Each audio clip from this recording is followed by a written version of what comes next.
What's good, everyone? Welcome back to the NBA Generalist YouTube channel. And we are finally here. We are less than 24 hours away from the NBA draft. And we're going to be doing our final mock draft. If you've subscribed to the channel for a little minute, you know that our first ever video was a mock draft.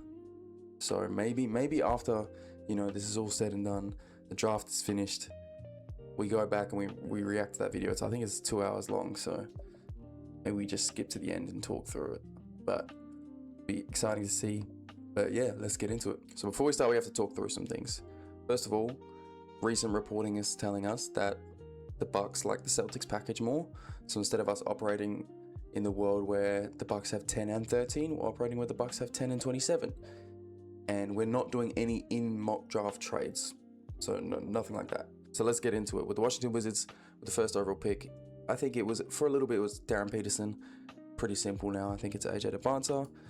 Incredible wing prospect, scoring wing, has everything you want from a star NBA wing. You know what I mean? He scores, great footwork, incredible footwork, matter of fact. Incredible athlete, knows how to put a team on his back, had to do it this entire year at BYU.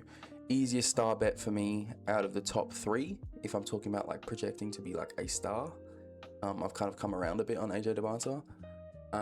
But yeah, Wizards I think have the easiest spot. They just re-signed Trae Young to just a horrific contract in my eyes. But hey, they're ready to compete.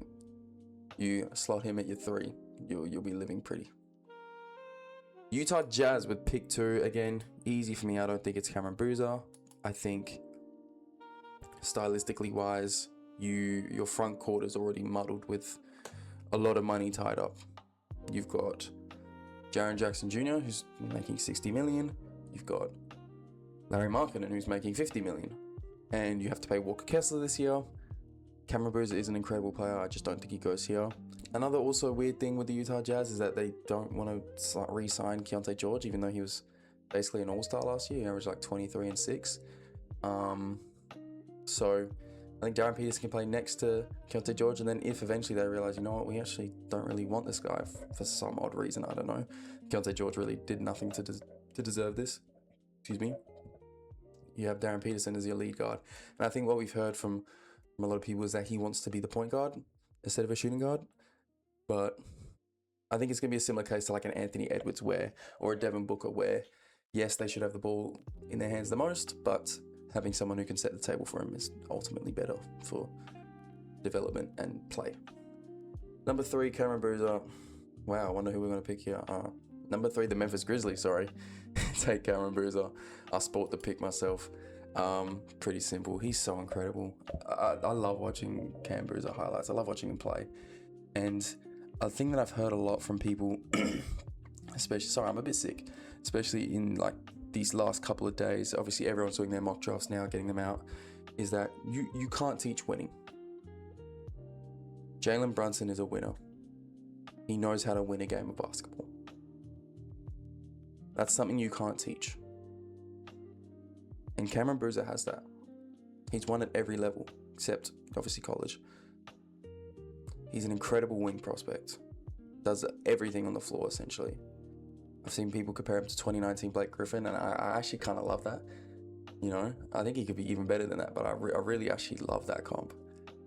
And I think Memphis is the best spot for him. You've got a physical 5 next to you in Edey.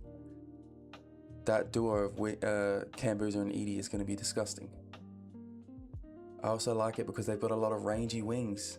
Cameron Boozer can run a pick and roll, be the screener for the pick and roll. Just like, he has so much versatility offensively, and you have all of these big rangy wings and defenders. It's just like, I think it's just the perfect spot. An analytically inclined front office too. So I think it's going to be perfect. Number 4, again, easiest pick of my life, Caleb Wilson. We've spoken about it 400 million times. You probably heard it from 100 different people. Size, length, athleticism, physicality. Slap philosophy. Caleb Wilson embodies that entirely. I think I'm a bit higher on Caleb Wilson right now than most. I think he's like genuinely like incredible. And, I don't like giving comps, but you see Giannis in his game like a lot. And you could argue that what he lacks in the Giannis physicality, he makes up for in the shot, maybe? I think I believe in the shot a little bit more. But incredible footwork for a guy that size. Incredible tenacious motor. I don't know why I said that so British, motor. But yeah, easiest pick of the draft. This is where the draft kind of starts for me. We've said it each and every time. And usually this time I have Michael Brown going 5. But I think they're going to go Keaton Wagler at 5. And I don't hate it, but I also think that it's almost a gamble at 5. I think I'm also lower on Keaton Wagler than most. I don't really like some of the athleticism, and I feel like he has a go-to shot, which is his step back shot. He loves a step back shot, and when going from transitioning from college defenses to NBA defenses know that, hey, that's his shot, don't let him do it. And you got to match up against a Herb Jones or a Toumani Camara who's going to know what you do every game. So it kind of scares me, but regardless, what an incredible story from being unranked to being taken 5. And second of all, I know I just kind of shout on him a little bit, but what an incredible, methodical scorer. That's what's good. That's why I like the upside swing, because I think if they can mold him into a point guard, I think the sky's the limit, because he knows how to get to his spots. He knows how to score off the dribble. He's very, takes his time, knows how to beat you with not much speed and athleticism, like I said before. And yeah, I think he could play next to Darius Garland. I think if they didn't trade for Darius Garland and they had the 5th pick, it'd be Michael Brown or it'd be Darius Akuf. But to come out with Keaton Wagler, who can be, come in next to Darius Garland or play behind Darius Garland or, start or be off the bench, I think it's just a good situation for him to be. They want to win. I think it's a good situation for all. So Brooklyn Nets at number 6. I'm going Michael Brown Jr. I think he's the best modernized point guard prospect in this draft. Just shoots from anywhere. The logo, just everywhere. And I love that in a prospect who in Louisville's system was a bit like threes or nothing type of whatever you want, like Joe Mazzulla ball essentially. And he embodied that, and I think the Nets, first of all, I think is the best guard prospect in this draft, and 2, you need a true point guard. The Yego German, point guard experiment was cool. It's a worthy bet when you have nothing going for you. Why not? And also Yego German turned into not a great shooter at BYU to a really, really good shooter last year. I think it was 35% on 8 attempts or something like that. And you take I think the safest bet out of all of them. The back problem isn't an issue, and he's going to be electric. His athleticism's really, really, really jumped last couple of seasons. Defensively, he's no slouch. He's going to be able to set the table, and he's also going to be able to come off screens, just absolutely light it up from 3, I think, from day one. So I'm very, very excited. But number 7, I wonder who we're going to take. Darius Akuf Jr. to the Kings. I think I've come around a little bit on Darius Akuf. I also think there's a world that the Nets take Darius Akuf and force the Kings to trade it. And say, hey, you want him? He's your guy. I think it's dumb because I think Michael Brown Jr. is a better guy, better player. But Darius Akuf just has, to me, superstar all over him. To the people who want to talk to me about defensive roles, because there are a lot. When you get your blue chip prospect in a place that is a complete blank canvas like the Sacramento Kings, I know I have that guy who has defensive woes. So for the next 10 plus years that he's here, I can build a roster around him. Through the draft, through free agency, I don't know who in free agency is going to go to the Kings, through trades, where I know, hey, I need to get guys who can defend, because, my point guard who's going to be having, to carry an incredible offensive load, we want to cushion him on defense. So do you guys get what I'm saying? You can build around it because you've got your guy now, and you can figure out how to plug the holes that he might be missing through the rest of the team. Do you get what I mean? But just an incredible scoring prospect. One of the most electric offensive engines in this entire draft. Shot, I think, 40% from 3 on 5 attempts. So great shooter too. And like I said, superstar, just written all over him. He's got that swag when you watch him play. It's awesome to see. And number 8. Now, if you have a Daymara here, I do not fault you. I do not fault you at all, because you guys follow me over on Twitter. I've had a Daymara here a bunch of times, and I just think, the Atlanta Hawks just got Aaron Wiggins for 2 second-round picks, which I have my own thoughts on. Again, if you follow me on TikTok, you guys know my thoughts. But I think they go point guard here because I think it's more of a concern than the center spot for me personally. I don't like the centers at the bottom of that kind of the next pick at 23, depending on how the draft falls. Obviously, could be okay, but I think Kingston Fleming is going to be able to run an NBA level offense day one. I've said this multiple times. If you watched all the mock draft videos I've done, incredible. I love. He's an incredibly smart player. He's an incredibly smart person. I love the mid-range game. I love it. I love a guard who knows his spots and is going to get to them. I also love his passing and his vision. Defensively, he's, when he gets pushed around, he can get pushed around by screens, but defensively, he's no slouch either. But just an incredible pick and roll handler too. And you get to go into a situation where CJ McCollum's there, just re-signed. Nickeil Alexander-Walker's there. So you don't have the pressure to be the guy feeding these guys, because these guys have played for years. They know how to do this stuff. You've got Jalen. You get to go play with Jalen Johnson, who's like the most electric forward in the entire league probably right now. You get to go throw him lobs year one. Like, that's the best place to be. So I love it. I think it's just more of a position of need than the center spot here. But if you have a Daymara, I do not blame you, because a Daymara is incredible. Anyways, number 9, to the Dallas Mavericks, who just signed Michigan head coach Dusty May. So is a Daymara in play here. They have said they wanted to move Daniel Gafford too. Is a Daymara in play at 9 over Braden Burries? They have Derek Lively too. Now, written down right now, I have Braden Burries.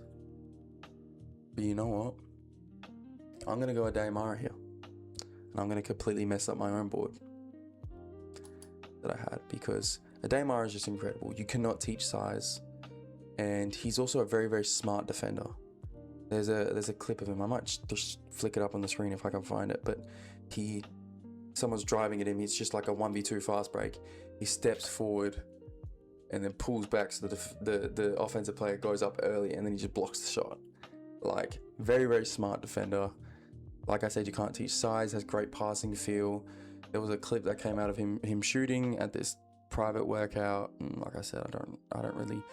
Every center learns how to shoot in the draft process. So I remember Zach Edey pulling threes at his pre-draft, at the combine too. So I reckon you get your franchise center for the future next to Cooper Flagg. The spacing might be a bit iffy, but you've got a lot of guys that can, and you've also got a lot of tradable assets that you can go out and use to get guys that can fill the needs. And I think it's also a win now move. And your center rotation is Derek Lively, potentially Daniel Gafford, and a Daymara, which is incredible size, length, and athleticism. Maybe not Mara, but the other guys, to back up Cooper Flagg and Kyrie Irving. That defense is going to be incredible too. I just think now that Dusty May's there, I think they might go Mara here. I don't think Lenderborg. I think Lenderborg's a bit too rich here. Number 10. Reluctantly, I'm going to pick Nate Ament because it's what we're hearing a lot of smoke and noise. I don't like it, but it is a very John Horst pick to make, because when he drafted AJ Johnson, I was like, what? And that's back when I wasn't even like really following the draft. I was just kind of ESPN top 30 or here's a mock draft before the draft, and they've had a lot of really bad draft picks, which could potentially have cost them Giannis leaving. However, Nate Ament, he's a great upside swing. What worries me with him is he doesn't have like a go-to skill set that he can do to put himself on NBA floors. He kind of is just like, 6'10" and can shoot. It could be good. But I think he needs to go to a situation like the Bucks right now, which is essentially hands off. Like we know we're going to be bad. I think there's been some reports that they want to compete with Jaylen Brown. If so, then I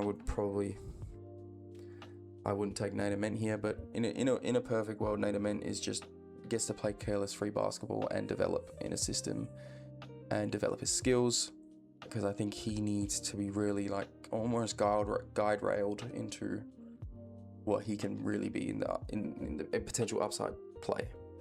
Number 11, with the Golden State Warriors, we're going Braden Burries, and we're not letting Braden Burries slip any further, because Braden Burries is incredible prospect, incredible.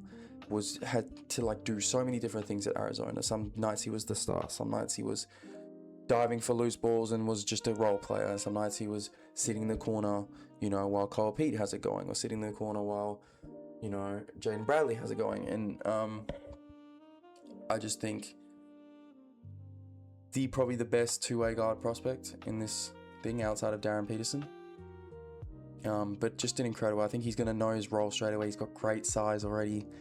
True 6'4". I think he was like 220 pounds too, so he's like real NBA weight already. I think they were trying to get him to the Mavericks with Cooper Flagg, but you go get to be the two guard to Brandon Podziemski. Wow, you get to be the two guard to Steph Curry. Oh my, that's a generationally awful moment. Get to be the two guard to Brandon Podziemski. Anyways. Let's just get to the next pick, but that would be such an incredible get. Let's just get to the next pick. Number 12, the OKC Thunder select Yaxel Lendeborg. OKC Thunder need more size, more length across the board, and I think Lendeborg offers that wholeheartedly. I know people are scared. I've seen people slip him to 20, and I can't fault it because he's very, very old. I also don't really care how old a prospect is if the prospect is good. You know what I mean? That might just be who he is. And if that's who he is, if he's just a connective wing, enforcer, rebounder, does a little bit of everything for this OKC Thunder team, that's honestly the best outcome they could have had. Because in the Spurs series, they lacked a lot of size. They have too many guards. I expect them to trade out of 17 on draft night. I don't know who, I don't know where to, but they can't right now unless they find a spot for Dort. And let me check my phone in case anything's gone down, but all I see... Oh my god, a trade did go down. Oh my god. Oh my gosh. Julius Randle to the Brooklyn Nets. Whoa. Hold up, breaking news. Julius Randle, the 28th pick in their draft, to the Brooklyn Nets in a 3-team trade that sends Nicholas Claxton to the Chicago Bulls. Timberwolves will acquire Brooklyn's number 33 pick for Randle and 28. Hold on, I need to see like the... Hold up. Okay, here we go. Bulls receive Nick Claxton, Timberwolves receive 33rd pick, Brooklyn receive Julius Randle, the 28th pick. Okay. Timberwolves get off Naz Reid's contract. Timberwolves get off Julius Randle's contract. And the 33rd overall pick and drop down 5 spots. Bulls receive Nicholas Claxton. Finally gets a new change of situation. And Brooklyn gets another first round pick and takes on Julius Randle's contract. I think that's a great trade from all sides. Wow. That is a great trade from all sides. Wow. Awesome. Well, we just had our first breaking news. So that's okay. Let's get back to it then. Well, should we operate in a world where the Nets have the 28th pick now? I say we do that. Hold on, I need to write this down. Nets 28th pick. So I don't make a pick for the thing. Anyways, the 13th pick, the Miami Heat can go a bunch of different ways here. I literally, as I was writing down like my mock draft to kind of have my notes, I did Hans Steinbach, then I crossed it out. Then I did LeBaron Philon. I didn't even finish LeBaron, where I crossed it out. And I think the guy I'm going to go with here might be someone who you just like, why, but he just feels so Miami Heat for some reason. And it's Dalen Swain. Dalen Swain just feels like a Miami Heat guy. You know, a great tenacious defender. There's some ways to go with his shot, but offensively he's great at creating off the dribble. You know, he had to do a lot for this Texas team, and I don't know, I just feels very Miami Heat. Anyways, I gotta keep getting through this because this is crazy. I take so long. 14th pick, Merez Johnson Jr., athletic forward, who in 5 years in time you see him replacing maybe Miles Bridges in the starting lineup. And I love what the Charlotte Hornets have done with their front office and their crew. I love Charles Lee. I think the shot is more real than people give it credit for. I think he's going to be tenacious. I think he can play backup 5. I think long term, I hope he plays the 4, because I think, especially if you have a backcourt of LaMelo, Concanipple, Brandon Miller, you've got those 2 dirty work guys who are going to just extend possessions, grab rebounds, defend at a high level. Merez Johnson is so switchable. 1 through 5. Genuinely 1 through 5. Incredible play finisher. I think they need to take their time with the shot, you know? Number 15, the Chicago Bulls. I think they go Cameron Carr here. I had Cameron Carr a lot lower because I think he had an incredible combine, but I think at workouts he was a little bit worse than he was at the combine. But you take a great 3-and-D upside bet with potential playmaking upside and potential lead guard upside. I said upside 5 times the last 10 seconds. Anyways, you get more shooting, which you might need if you go, you know, Caleb Wilson and Martis Buzelis in the front court, and Josh Giddey too, who isn't the best shooter, but Cam Carr has been incredible. He's a little bit, you know, thin, but that's when people say that, it's like, bro, they're gonna go to the NBA and just eat, like, you know, like these guys, the professional nutritionists are gonna get them right. I promise you, like it's not that big of a serious of a deal. Anyways, number 16, I'm going LeBaron Fillon here. I don't think he slips into the 20s. I think he's too good of a player to slip below 20. So I think the Grizzlies take him at 16. They do need guard play. There's a lot of, you know, shouts for Bennett Sturts, and I actually kind of like the Bennett Sturts shout. I think LeBaron Fillon is so like crafty and masterful at attacking the rim. Has a great touch on his floaters. Yes, again, undersized, but I don't care. You just eat a little more, bro. He's got that like swagger too. I like, you know, stuff that you can't really teach, you know. He is a bit lackadaisical on defense. He's very, very, you know, frail in NBA terms. Obviously, he's not. But like, so he can get, you know, so he does get, you know, punished on defense a bunch of times. He also loses his man a little bit on defense a lot of the time. So yeah, they take 16. You take a high upside offensive player, and you have the big rangy wings to kind of, again, cushion it. Like I said with Darius Akaf. Yeah, Ja Morant could be getting traded to the Timberwolves as we speak. Hold on, I gotta keep my phone open. Anyways, 17, the OKC Thunder select Hans Steinbach. Again, like I said, get more size and rebounding, things that can extend possessions. You get so much more versatility in front court. You've got Thomas Sorbo who's coming in. He's a bit more undersized. You've got Chet Holmgren, who you're probably going to bring back iHeart. They already got like 160 million off their tax bill just by getting rid of Aaron Wiggins. So go get another guy who you could play next to basically everyone in the front court. You could play Thomas Sorbo, Hans Steinbach, Chet Holmgren, Hans Steinbach, Hartenstein, you know, the German centers. And yeah, just get, you know, extend more possessions, really dominate the boards. And I think he has a lot more offensive upside than we think. He can get out and transition. He can grab a rebound and go with it. And that's a really for someone who's like a true 6'11", it's a really underrated skill. And I think OKC would be the perfect kind of system for him to develop it in. Number 18, the Charlotte Hornets are back on the clock. Now, I can see, you know, people thinking they should go guard here, obviously, because, you know, they do need some bench scoring. So you could make an argument for Abuko Corey. You can make an argument for Bennett Sturts, Christian Anderson, all those guys there. I'm going to go with I don't know. I'm stuck between Jaden Quaintance and Alan Graves. Now, some people are super low on Alan Graves. Super low. Even though he's like analytically incredible. Some people are super high, obviously, because analytics, it depends on how you weight things. Or your draft philosophy, essentially. It's between Jaden Quaintance and Alan Graves. I think Jaden Quaintance, we've heard a lot. He hasn't even been invited to the green room, I don't think, officially yet. And we're 25 players in. So that could tell you about where people think he's going to go.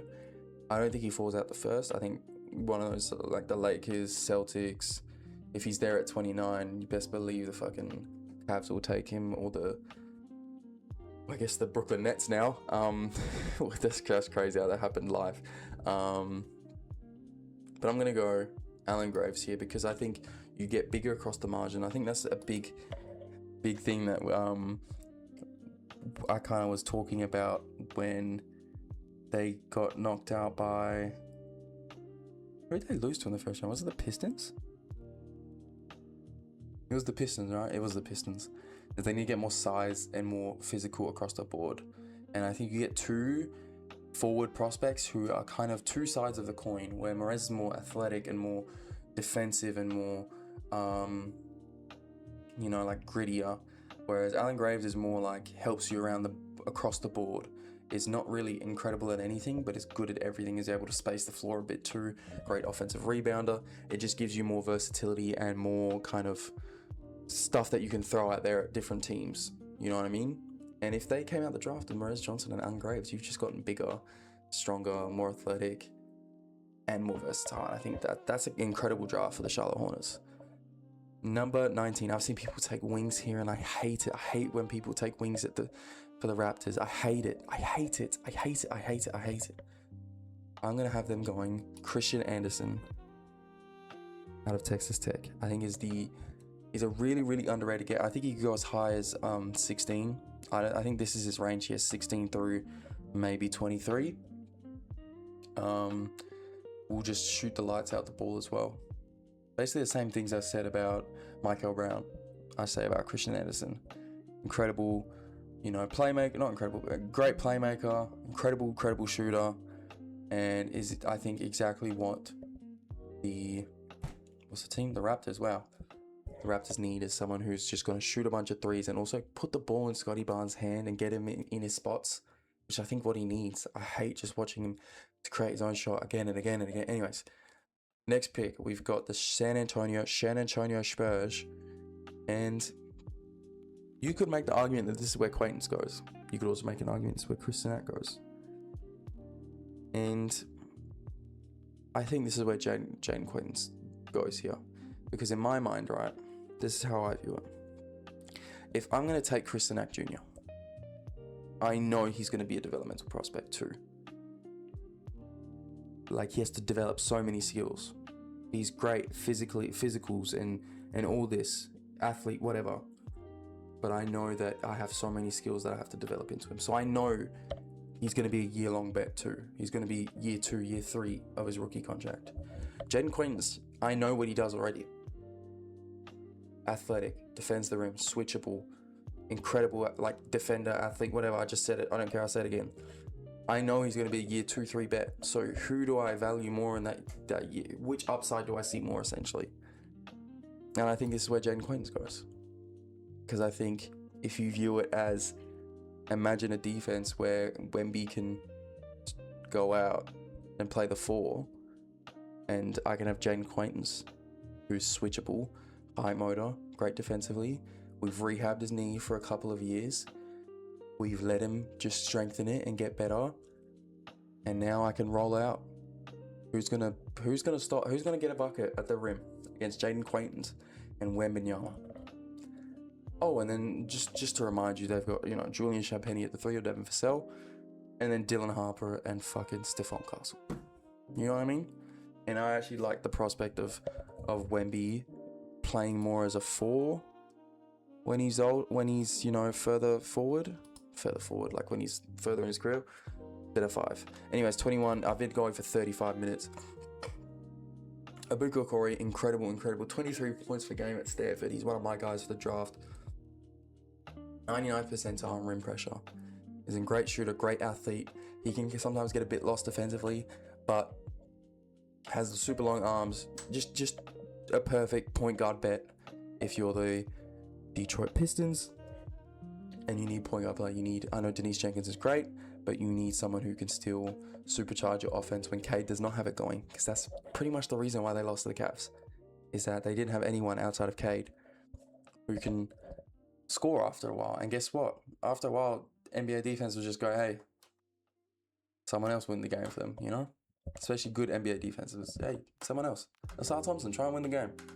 Especially when Jalen Duren was trash like that. Anyways, 22nd to the Philadelphia 76ers. I think there's a big kind of group of forwards they could go here. I think they need to get bigger. I think they need to get more athletic. I think they need to get more size.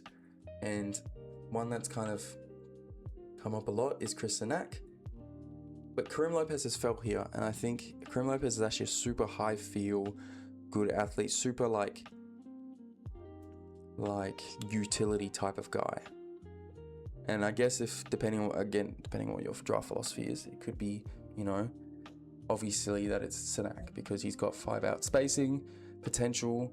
Embiid more, he could actually play more inside because Embiid is more of a 3-point shooter than a down low guy now. And I think I've literally just convinced myself to take Chris Sanak Jr. through me talking. So he could play more down low while he's still developing his shot. They get more size across the board, and they need a 4 badly. So with the Atlanta Hawks, they took Kingston Flemings with the first pick. I think they take the kind of slide in the draft, depending on how you view him.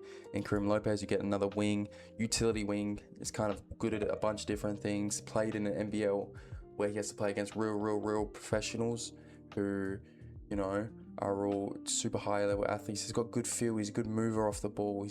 He's actually, his shot is pretty good for what it is now. I think sometimes his balance is a little off. He sometimes looks a little wonky, but still pretty good. 26 for the New York Knicks. I'm going to have them go Malik Thomas. They're going to lose a bunch of people. I think James Dolan said they don't want to go into the second apron. So go get a 6'5" combo guard who can play on the ball, off the ball. And I'm a lot higher on Malik Thomas than most, because I think he was just incredible in his role next to Darius Akaf. And I think he, if you're going to lose a bunch of scoring power and off the bench power in, losing Jordan Clarkson, you're probably going to lose Landry Shamet. You're probably going to lose Mitchell Robinson. So I understand if you wanted to take a center here for the Knicks, that's fine. But go get a scoring punch off the bench as you go to try and re-up to be another NBA champion. 25, the Los Angeles Lakers. Now this is a weird one for me, because they can go Zuby Ejiofor, Therese Reed. Obviously, you guys know this is my team. They go Henry Visa. I'm a bit lower on Visa now. They go Isaiah Evans, Cole Pete. I'm going to have them going Zuby Ejiofor because I think they just need so much defensive help.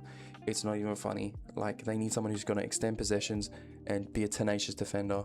And I think Zuby Ejiofor embodies that entirely, really. Like, he's just incredible. Super high motor, great offensive rebounder. I think I was watching a podcast and they said he had more. Was it him? I think he had more offensive rebounds than defensive rebounds.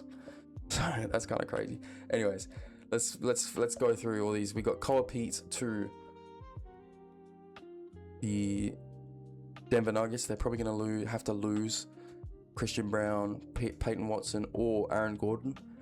So go get another wing who's super raw, but it's got, I won't say great feel, but it has literally just super moldable to what you want him to be.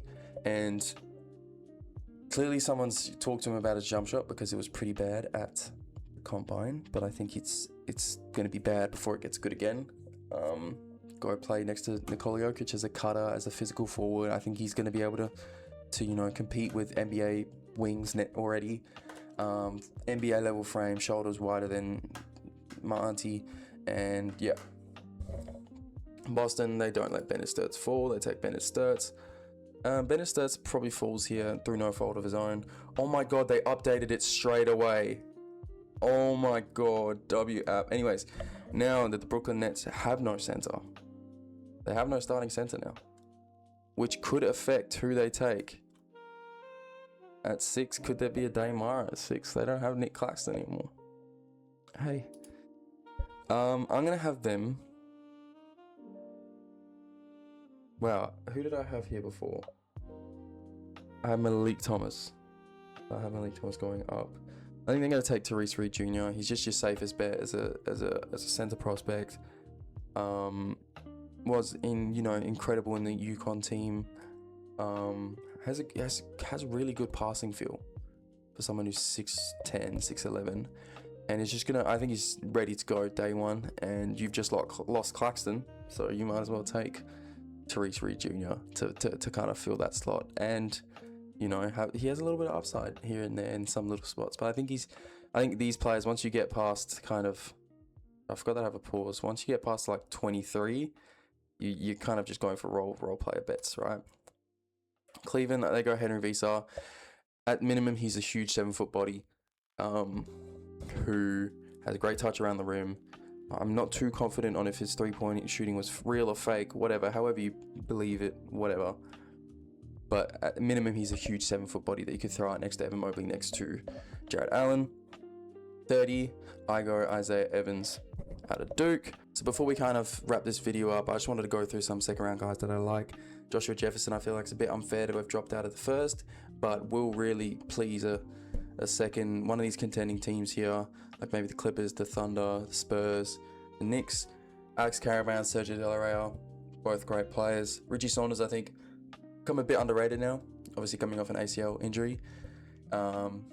Safe bet for just, scoring and 3-point shooting. Marvin Miller intrigues me a lot as a 6'11" guy who plays a little bit smaller. When I say plays smaller, as in like he has a skill set of a smaller player who's just 6'11". So one of these teams that wants to take a swing on super size and athleticism, maybe the Kings, would love that. Jaden Bradley, Trevon Brazil, again, we talk about, athleticism. Trevon Brazil, incredible. Iganon Yenso for one of these contending teams who needs just a center, incredible.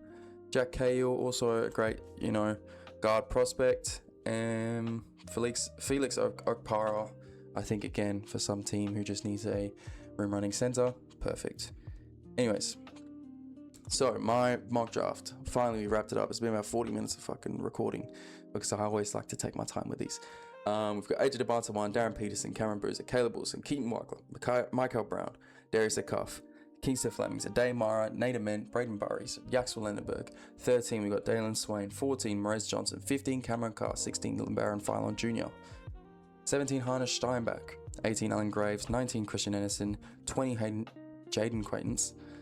21, Abuka Corey. 22, Chris Sanak. 23, Kareem Lopez. 24, Malik Thomas. 25, Zubi Ejiofor. 26, Cole Pete. 27, Bennett Sturts. 28, Tyrese Reed to the Brooklyn Nets now. Broke that mid video. 29, Henry Visa, and then 30 to round it off, we've got Isaiah Evans to the Dallas Mavericks. Thank you guys so much for watching. If you enjoyed the video, please subscribe. We're nearly at 50 subscribers, and I will see you guys in the next video, hopefully reacting to the NBA draft. Could be exciting. It's gonna be very, very exciting. I'm so excited to see. We've already got trades dropping, stuff's happening. Let's go, let's do it. Love you all, peace.